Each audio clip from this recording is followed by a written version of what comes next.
Last week, our team traveled out to the Pacific Northwest to join a group of Nebraska wheat producers and other stakeholders in Portland, Oregon. The area is an important one for wheat, as 50% of domestic wheat production is exported. 60% of wheat exports travel up through the PNW.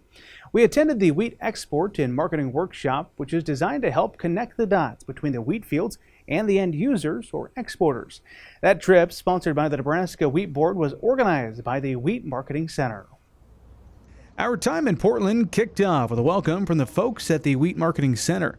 There we learned firsthand about the important relationships between state wheat and grain commissions, producers, and the Wheat Marketing Center.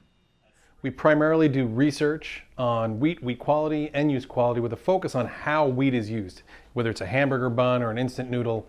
The value of U.S. wheat really comes from the fact that we can match any class of wheat to any product. And so that's what we do here, is really helping customers understand how to maximize their use of U.S. wheat. But we also do a lot of education, both for customers abroad and also, like what we're doing this week, with growers to help them understand what the market is looking for and why the decisions they make in the field are so important. First things first is odor, so we'll just shake the sample. For foreign and domestic buyers of U.S. wheat, it's all about the quality of the grain.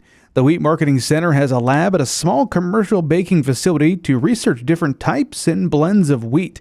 That ensures that grain is suitable for the global market and makes value-added products for consumers. So first of all, with the wheat itself, we want to have an understanding of, is this sound grain coming into the market? Because if it's not, we want to make sure that's not actually making that out there into the distribution pipeline.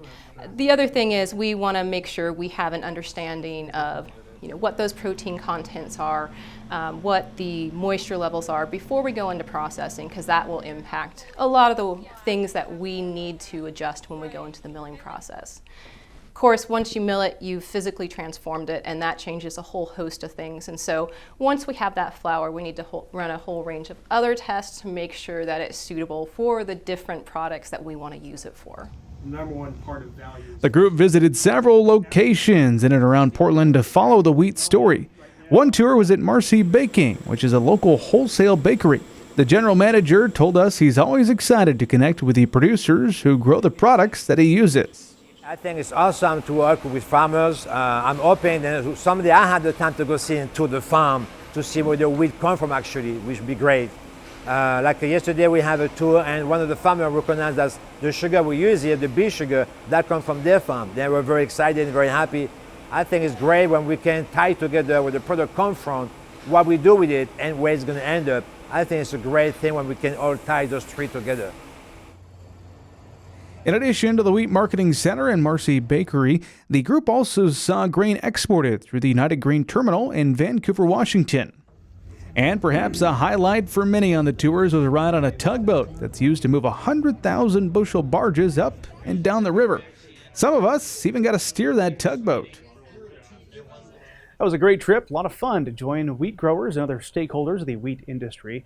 Coming up over the next several weeks, we'll be bringing you some additional content from those tours and meetings.